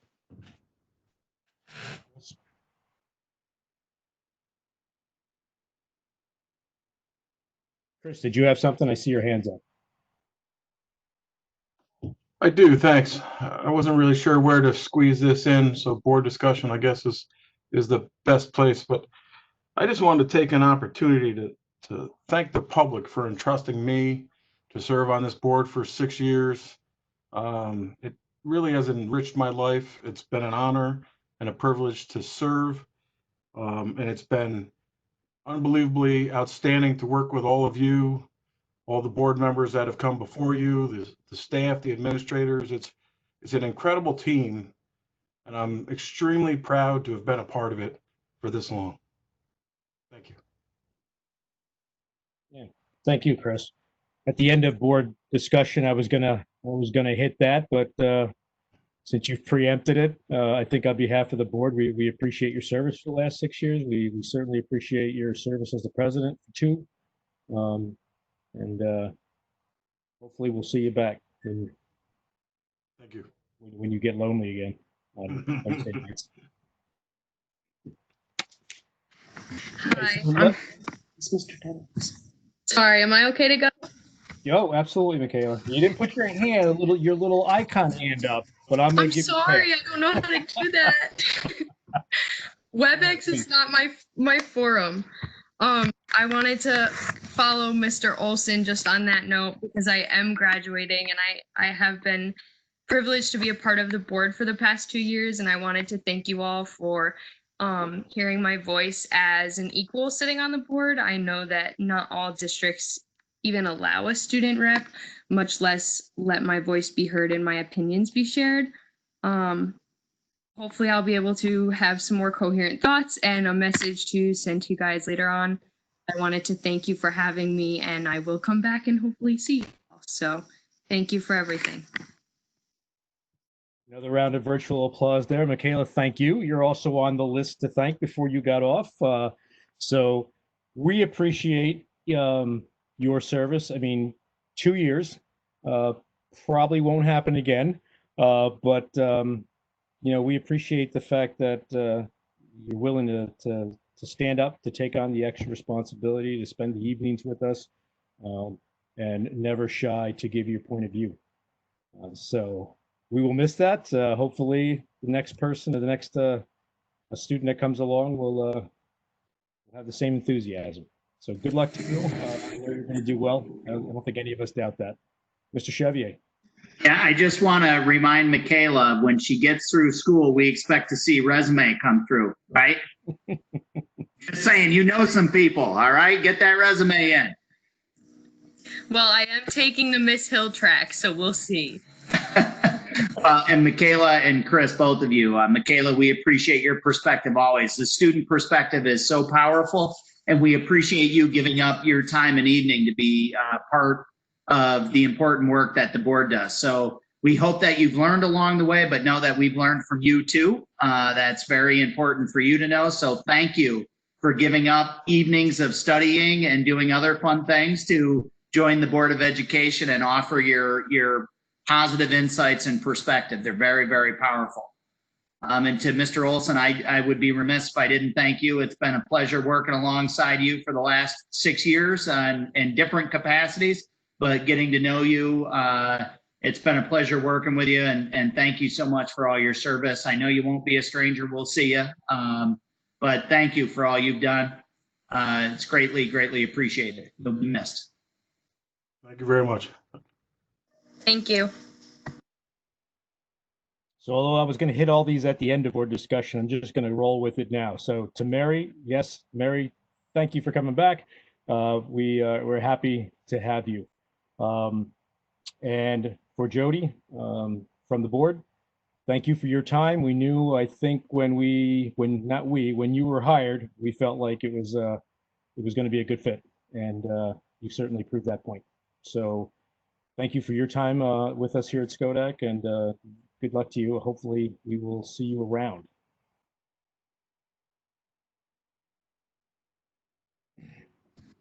Thank you all very, very much. It has been my absolute pleasure. So bittersweet, but thank you for those kind words. Absolutely, you're welcome. Okay, so just a couple things for the board then. Let's get through these. So retreat dates. We put, it looks like from the responses that we got back, the majority of people would prefer 2 2-hour weekdays as opposed to a 4-hour weekend. So what I'm looking at is July 15th and July 29th. We would split that up. Focus will be on goal setting for the next year, and internal BOE operations, as we usually try to do over the summer to prepare ourselves for the new year. I think the goal setting will be with the admin staff, because obviously it's a mutual goal. And Then the internal stuff. What did they say? So Usually, like, I'll do is I just thought it was gonna be. anyone has any thoughts on that? The 15th or the 29th? We need some time to think about that, or can we set them? I don't know where we are. We just need a Item. We're going to have the majority of people with us. 6. And Jody, still unmuted, so you know. Shit.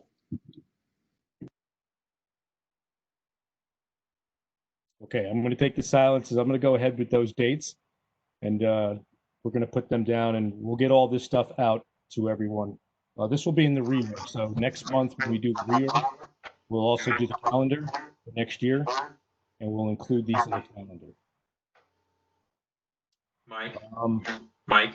Yes, go ahead, Mike. In the past, there was a survey sent out where the board would be able to enter topics for the workshop. Are you going to be doing the same thing? Okay, good. Yes, sir. Okay. Now that we got the date set, we'll include that with the topics. Topic poll here.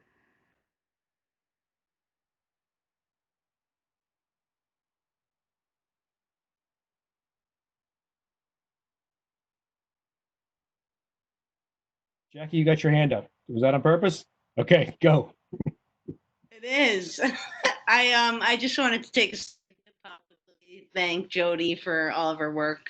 It's been a pleasure working with her. We kind of took on the role of building a new school together, and she was a tremendous help to me learning the ins and outs of the high school world. And I will greatly miss her, and I am looking forward to seeing what she does at Berlin. But I wanted to take a second to just thank her and congratulate her on her new role. And I know she won't be a stranger, and now we will move on to being colleagues and sharing ideas in a different capacity. So congratulations, Jody, and thank you for all your hard work. Very good. Meeting schedule. So I sent something out that said about August, adding a date in August and having 2 dates in September as opposed to 1 because of all the changes. Well, we assume the changes that are coming up that we don't know about. So there's going to be a lot of work over this summer and plans that are going to be put past us for review. So myself and Jason have talked about it, and we thought that although it's more work, we understand both for the admin team and for the board of adding a meeting at the end of August on the 20th, and then setting 2 meetings in September as opposed to 1. So the meetings being on the 10th and the 24th instead of what would have normally been the 17th. So looking for some comments on that, if we are in favor of doing that or not in favor of doing that.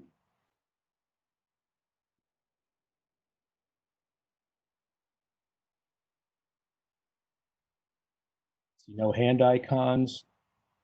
Got some nods, so I'm going to say that the board is okay with that. So we will put that into the reorg, the schedule at the reorg meeting as well that we approve. Thank you for that. Workshop this year. We normally have a workshop where just allows the board to just kind of talk candidly about you know, how we operate and how we want to move forward. So with everything going on this month and adding 3 meetings in, I am thinking about foregoing that workshop this coming year and concentrating on the reopening of school and the 2021 school year. Any thoughts on that suggestion? Hey, Mike. Yes. Normally, the workshop meetings in the past have been set the first week in November, and I think in sometime in February or March. Even if you have your 2 meetings in September, the 10th and the 24th, then you have the meeting in October, or whatever date that would be. You know, are there, if we have that much going on, are there going to be topics that we may want to focus on, for 2 hours at a workshop meeting in the first week in November. You know, perhaps not on election day, but, around there.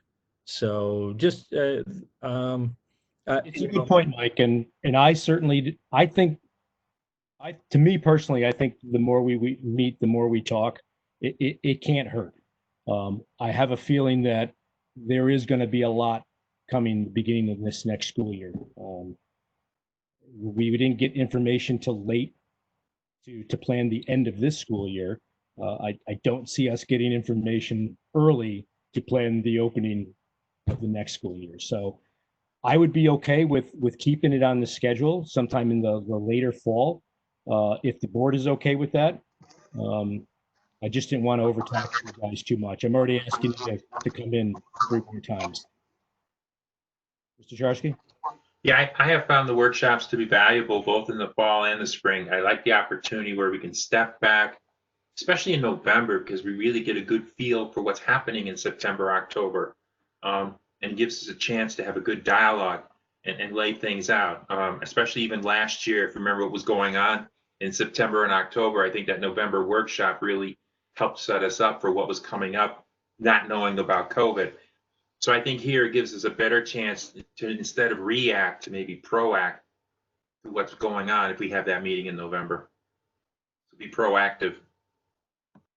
Okay, yeah, thank you. It's a good point. I mean, the workshop is one of the only times we do get to really engage each other. Kind of gloves off, if you know what I mean. So I will go forward and put that in. If unless there's anyone else that really feels against it, I'll keep it in. I'll talk to Jason. We'll look at the schedule and we'll still pen that in later.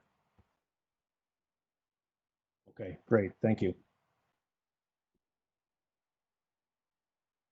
All right, I think my last topic for board discussion would be the in-person meeting. So as Mr. Chevier brought up, right now we are at 25 in a group for a group meeting. In July, where it's anticipated we might go to phase 4 in July, which could bring more. But right now at 25, that certainly allows the board to get together with some of the admin staff, actually with all the admin staff, but that'll be up to Mr. Chevier. So I'd like to get everybody's thoughts. If anyone does not feel comfortable with it, then I don't think we should do it. I certainly don't want to make anybody feel uncomfortable, but I really feel that when we were able to sit in each other's presence and speak freely, we have a much better dialogue. So my proposal is starting, I think it's July 7th for the reorg meeting, that we actually meet in person at the school. Myself and Mr. Chevier talked about it. Looks like the muff area, that old gym at the top of the auditorium. We can put the old gym. So where the auditorium is, and then where the seats are in the back. We push all those seats back. We got a nice flat floor. We can set up tables to make sure everybody has their own table. They're distant from each other. We can still speak. We can still use the screen for presentations. It's just a thought. I want to throw it out there and see how the board feels about it. Certainly, if anybody's uncomfortable, then we do not need to do that. Yes, Mr. Heiser. I don't think I'm there yet. Maybe by August, but these phases are rolling in every couple of weeks. And I know in our family, my wife in particular is monitoring the information on the DOH website daily. So,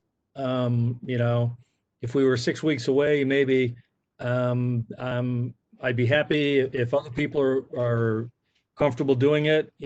I can probably, continue this for a time or two, but I don't think I'm there yet. Fair enough, Mike. That's absolutely fair. So let's table this. We continue doing what we're doing. We seem to be getting better and better as we go. And if we stop changing platforms, I guess if I stop changing platforms on everybody, we'll get there quicker. But we'll get it done. So let's table this. We can talk about it at a later date when we think we're there.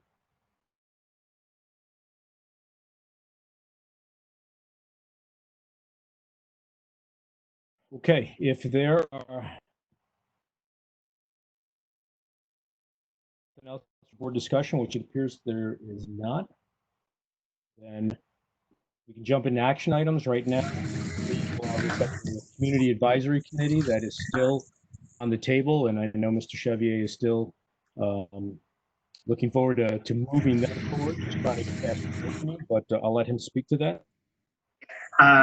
We've got a pretty massive community project underway at the moment. So I think let's tackle this hurdle, and certainly we will get into it. I think we're going to learn a lot about values and getting community input through this process. It's going to be a pretty massive undertaking, so I appreciate your patience. We're going to leave it on here as an action item follow-up, and we will get back to it when we all feel comfortable and that the time is right. So we don't want to lose sight of it. We're going to just let it sit there until we're ready, if that's okay with the board. That I was the one who was pushing that in particular until the whole COVID thing happened, and what you say makes perfect sense.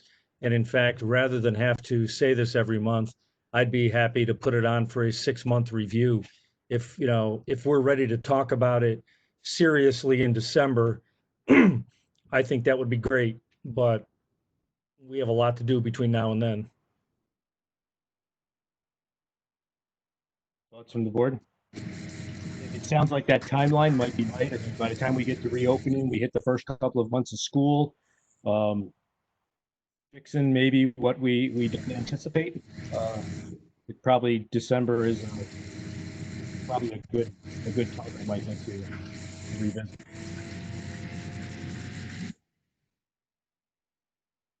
Good enough. Okay with that, Mr. Chevier? Yes, sir.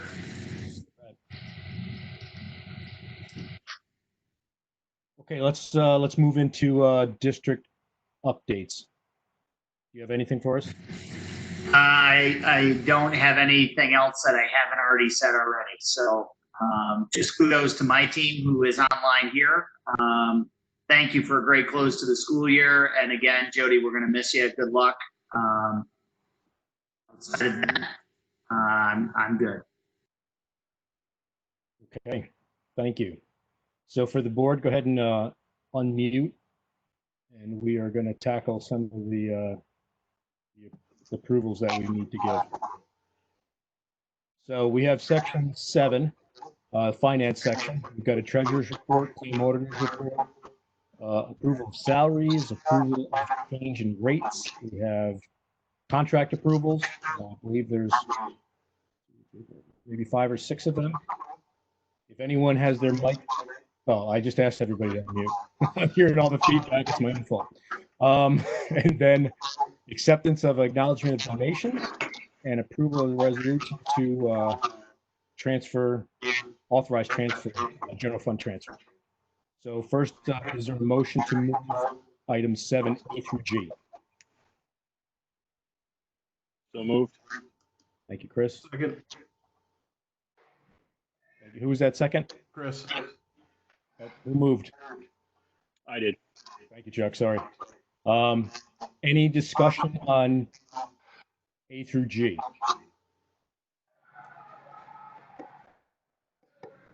Okay. Let's move into voting then. So all those in favor of moving items 7A through G, say aye. Mr. Charleski. Aye. Mrs. Gibson. Aye. Mr. Benedetti. Aye. Mr. Heiser. Aye. Mr. Olson. Aye. Mr. Peter. Aye. My vote is aye. Mrs. Uristi. Aye. Thank you. That's the motion's moved.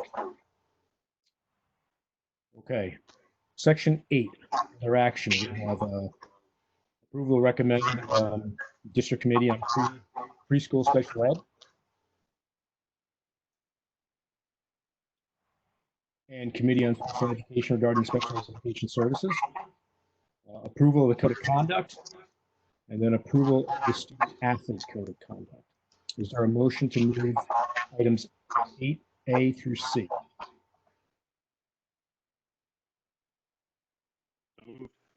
Second. Thank you. Any discussion on 8A, B, or C? Yes. I had a comment and I had a question on C. So I wonder if we can separate out C from A and B. Okay. Let's do, is there a motion to move items 8A and B?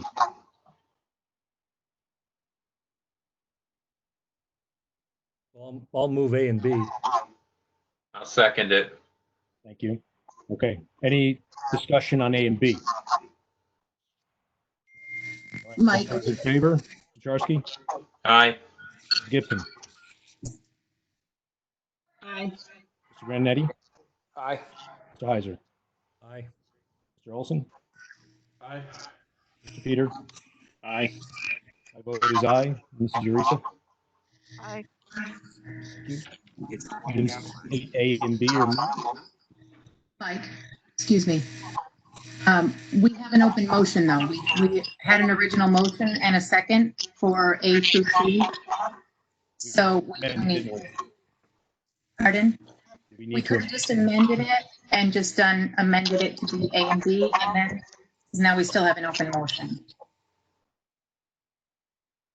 So why don't we, the person that motioned, rescind their motion, and person that second to clean it up? Okay. I'll withdraw my original motion. I'll withdraw my second. Yeah, I was going to second it. You were, yes. Is that okay, Kelly? Do we need to vote on the rescind? It closes the motion. It's just cleaner that way. Yeah, thank you. Okay. Thank you. Okay, Mike, go ahead with your comment on 8C. Okay, and I sent Jason an email about this. As I can see it, the guidelines for the imposition of penalties for academic ineligibility, if you fail one class, you can take an additional sports study hall if you want to. It's not mandatory, and you're otherwise eligible for practices and competitions. So failing a class is no big, it's really not, there's no penalty for it. Failing two classes, there is mandatory sports study all 3 times a week. You're eligible for practice with a satisfactory remedial plan, and then you'll remain until you'll remain in that plan or in the study hall until you the next interim report card or interim report or report card. And I guess, and I've raised this before, to me, failing one class, I think there should be a penalty. If you want to participate in sports and you fail a class, then you should do something about that. Would we want to simply say failing 1 or 2 classes and you go into the mandatory sports study hall 3 times a week? I'd be okay with that. But otherwise, there's something about being able to fail a course and having no real ramifications relating to your ability to participate. It seems like our standards, we can do better than that. That's my thought.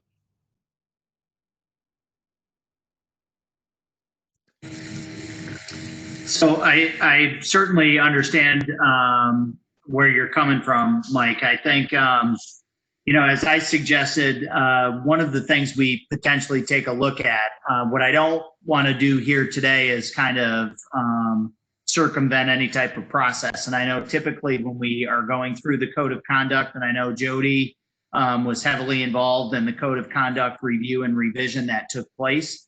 And, you know, I certainly don't disagree with you. I think it's a great piece of feedback to use. What I don't want to do is just say, here's what we're going to do and add it to the code of conduct. So we have an athletic director who's kind of not part of the discussion at the moment, but I would like to kind of bring that back to him and to Ms. Hill and have them take a look at that. And that is certainly something that could be revised and changed prior to the start of the school year. But what I would recommend is if we're okay with the other aspects of that, we can certainly take action, approve it. So we've got it in place. We can take action to have Mike put a process together to review some potential changes to that and get our stakeholders and our coaches involved. I can't pretend that I know, you know, the rationale or the reason off the top of my head. I'd have to have some discussion with him, or if Jody or Jackie want to chime in on that, I'd be happy to hear the rationale. You live a little closer to it. You might know better than I. But that would be my suggestion, would be to bring it back to that table for review of that section of the code of conduct. And that is something we can always update and add to. So Jackie, Jody, I don't know if you want to add to that. I think part of the for the one class is grades fluctuate greatly. And sometimes if you fail like one test, you're failing a class for a 2-week period, but then you're back to passing when you have more assignments and classes. So for some of our students that take higher level courses or struggle, their grades might fluctuate a lot. It's not necessarily a piece of them not trying hard or succeeding. So sometimes like a grade can vary greatly in a 2-week period and then go back to passing. So, but I think it's something we can revisit with the planning committee. The planning committee and the coaches spent a ton of time looking at that. So we can revisit some of the notes and the reasoning behind that. I don't think there's anything wrong with telling them they have to be in study hall. I just think we have to be a little bit more flexible with the time period that they're in there and reevaluate their class more frequently, probably. I know that Mike's intention was to encourage the use of sports study hall, or at the very least encourage the students to stay with the teacher of the course that they're failing. You know, but sometimes some of our athletes really do struggle with those classes. And the idea is, like, if they're failing 2, 3, 4 classes, that they will be able to work their way back onto the practice field, especially. But that certainly would be monitored. Also, I just wanted to add that there is a rationale of the school within the school day kind of taking care of the interventions for those students too. So when a student is failing a class, they may be moved from a study hall in the cafeteria that's a little bit more fun and a little bit more free to a structured study hall where they are checking in with a teacher, and a teacher is helping them stay motivated and stay on task and prioritize and learning how to communicate with their teachers and things like that. So we do already have a structure within the school day. And the hard part too is using the athletic code of conduct when extracurriculars are also something that needs to be looked at. So we didn't want to be unfairly harsh to athletes over like someone who is in drama club or ski club or something like that.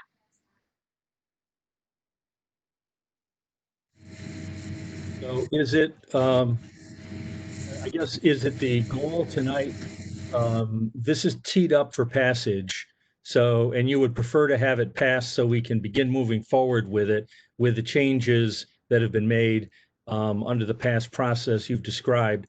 So I guess perhaps one thing we can do is if we decide to pass it, then one of the action items can be, you know, if we can fit it in the next couple of months to revisit this issue.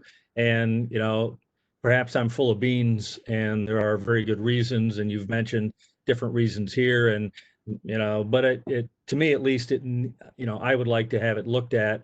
You know, I'd just like to be sure I know all the factors so that, if I'm satisfied, that's good.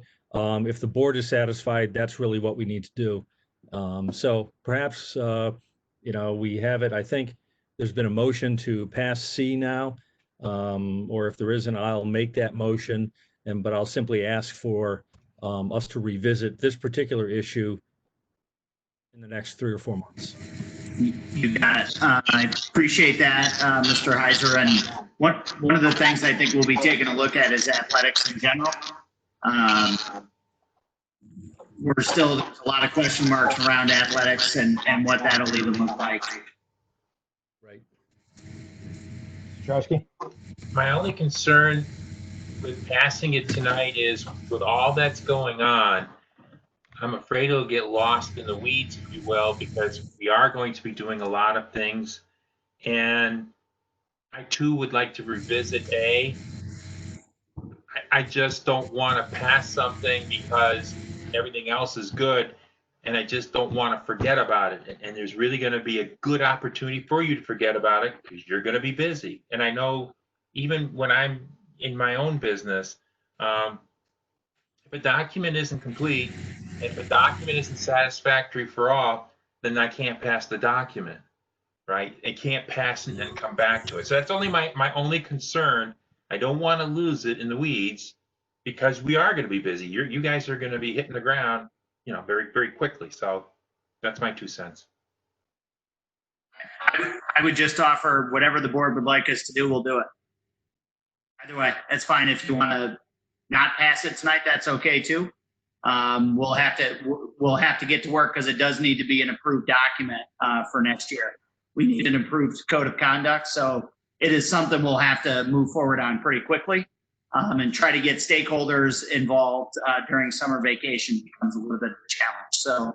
So when we presented this a few weeks ago, we didn't get that question.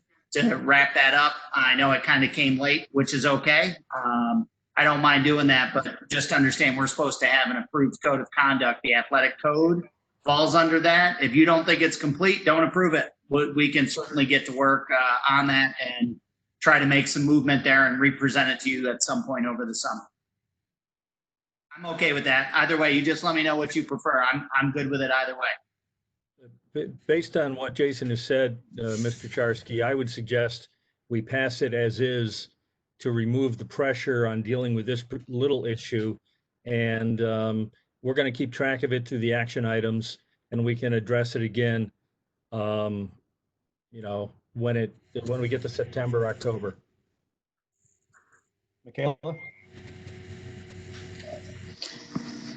I just wanted to say that when we were going over the code of conduct and kind of reviewing it again, just to emphasize what Ms. Hill and Ms. Sullivan said, I personally know some other students, as well as myself, that have had like heavy weighted tests or things that have caused to be close to the failing line or failing, really good students that hit that mark that are also athletes. So sometimes it's not someone not trying, or it is an athlete that is working hard to maintain it. So I definitely understand the concern, but it's not always like an issue. It's just somebody that's working really, really hard and just isn't there. But I definitely understand that being a student comes first, and the code of conduct was made with that in mind, but also that athletics are something that pushes people to do their work and keep up with that. So, thank you. Thanks, Michaela. I was in those meetings, and that is one of the things that they threw out. There was a different way of looking at it, but sports is a carrot. And for some kids, it is what keeps them doing their work. So even though I know we put our emphasis on academics, sometimes, academics isn't everything. So on that note, and taking the note of what Mr. Heiser has said, we have a motion out there to pass it. I'm going to go ahead and move forward with that motion. If we do not pass it, then it's okay. We'll fix it and get back to it. But it is on my action items. It will be on the action items at the end of this meeting. So we have a motion to pass or to approve 8C. Is there a second? Second. I'm sorry, who's that? Dan, second. Okay, thank you, Dan. Okay, so we've had a discussion, so I'm just going to go ahead and put this to a vote. All those in favor say aye. All those opposed say nay. Mr. Charsky? Aye, with the condition that we follow up with the action item. Yes, sir. And Mrs. Gibson? Aye. Mr. Grandinetti? Aye. Mr. Heiser? Aye. Mr. Olson? Aye. Mr. Peter? Aye. My vote is aye. Mrs. Jurista? I just, one more point of clarification, saying that the extracurricular and the athletic code are different in this respect. Yes, we separated them last year. Athletic code of conduct is separate, and then we have our student code of conduct. But the consequences here for for failing are different. Correct. Our extracurricular activities have their own set of contracts that they work from.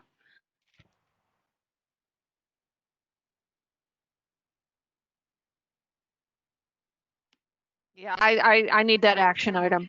Okay. Aye. Thank you. Okay, motion passes. 8C is passed. All right, Section 9, resignation and appointments. We have items A through D, staffing actions, approval of a leave of absence. So moved. Tenure.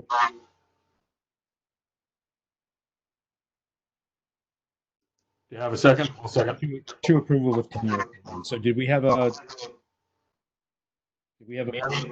Mary moved it. Okay. And Chris seconded it. All right, thank you. Just showing I'm paying attention. Is there any discussion on 9A through D?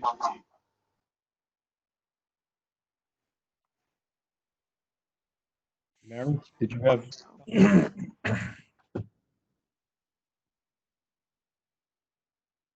Mary? No. Okay. Okay, so we'll move to vote. All those in favor of passing passing the motion of 9, approving 9A through D? Mr. Charsky? Aye. Mrs. Gibson? Aye. Grandinetti? Aye. Mr. Heiser? Aye. Mr. Olson? Aye. Mr. Peter? Aye. Vote is aye. Mrs. Jurista? Aye. Thank you. Okay, motion passes. At this time, we'll move back into public comment. I'm going to unmute the public.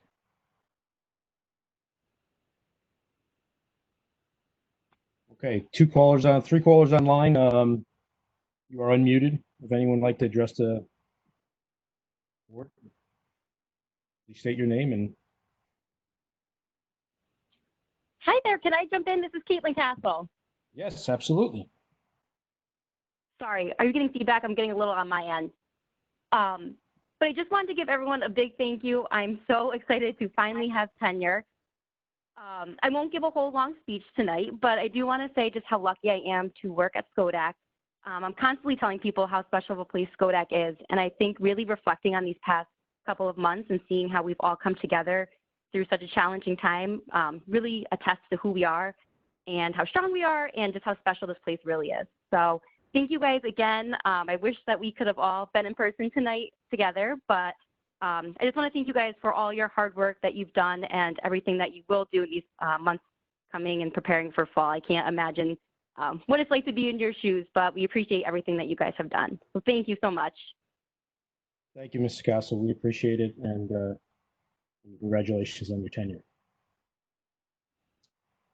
Are there any other callers in the public that would like to speak? Okay, mute mics, and we will close public comment. So next section is action items. So I have the community group that we will move till December. I have the reopening task force, the poll for the topics for the retreat and the athletic code of conduct. Missing.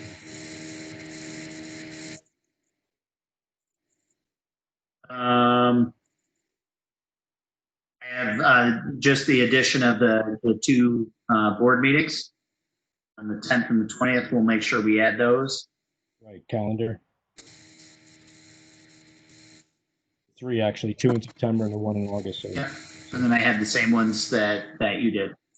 So we'll put the code of conduct on there certainly, and we'll come back and revisit that in the not too distant future. We'll get on top of that and get something back for it. Very good.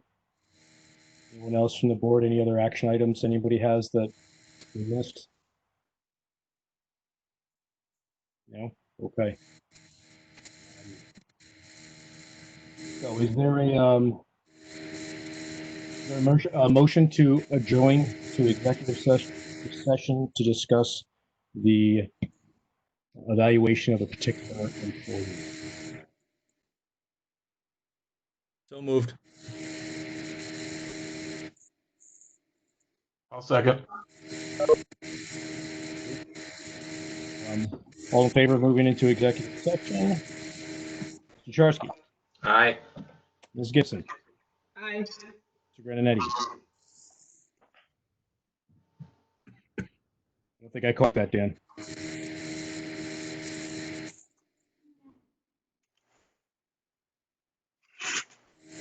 You get me, Mike? I can hear you now. Oh.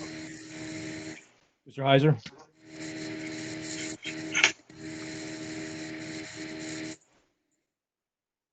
I didn't hear. Sorry, Mike. Peter?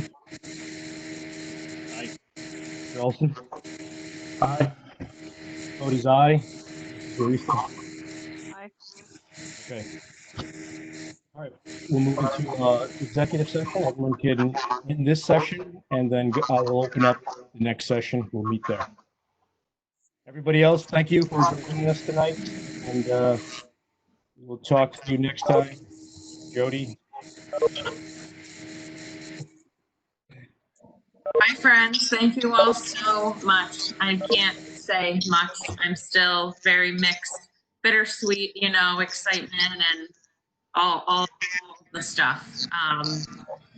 If you all are such wonderful leaders, this could be much, much easier. But I thank you for your support all throughout this whole process, and I really do wish Maple Hill the best of luck. I'm not far. I'm still going to be around, that's for sure. So I can't wait to come visit and cheer on our sports teams and watch our drama productions and hopefully get back to normal so we can get back in the swing of things. Thank you all for being wonderful role models and for your service to the district. Thank you, Jody.